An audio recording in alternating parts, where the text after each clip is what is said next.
আসসালামু আলাইকুম। আমি আজকে আপনাদের দেখাবো কিভাবে পালং শাক ভাজি করতে হয়।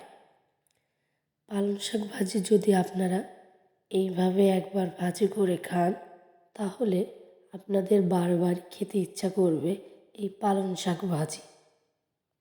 আমার তো ভীষণ ভালো লাগে এইভাবে পালং শাক ভাজি খেতে। এই যে আমি পালং শাকগুলো ছোট ছোট করে কেটে নিয়েছি। কেটে নেওয়ার পরে এই পালং শাকটি সুন্দরভাবে ধুয়ে নিতে হবে, কারণ পালং শাকের সাথে অনেক রকম মাটি ময়লা থাকে। এই জন্য 4-5 বার করে সুন্দর করে ধুয়ে নিতে হবে। ধোয়া হয়ে গেলে পালং শাকটি একটা সাজির উপরে রেখে দিতে হবে। রাখার পর একটা কড়াই নিতে হবে। কড়াইয়ের ভিতরে আপনি যে পরিমাণ তেল খাবেন সেই পরিমাণ মতো তেল দিতে হবে। দেওয়ার পর একটু পেঁয়াজ, একটু কাঁচা মরিচ আর একটু রসুন দিতে হবে। এখন মরিচটা খেতে হবে আপনার খাওয়ার উপর নির্ভর করবে যে আপনি ঝাল বেশি খান না কম খান।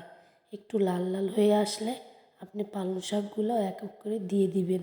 দেওয়ার পর পালং শাকে সামান্য লবণ দিবেন।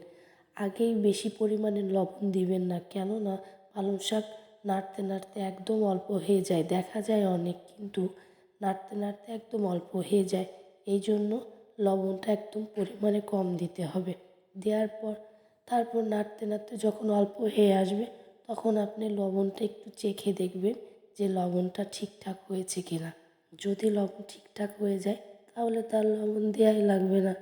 এভাবে নাড়তে নাড়তে যখন আপনার তেলটা বেরোয় আসবে, তখন আপনি বুঝতে পারবেন যে আপনার পালং শাক ভাজিটা হয়ে গিয়েছে।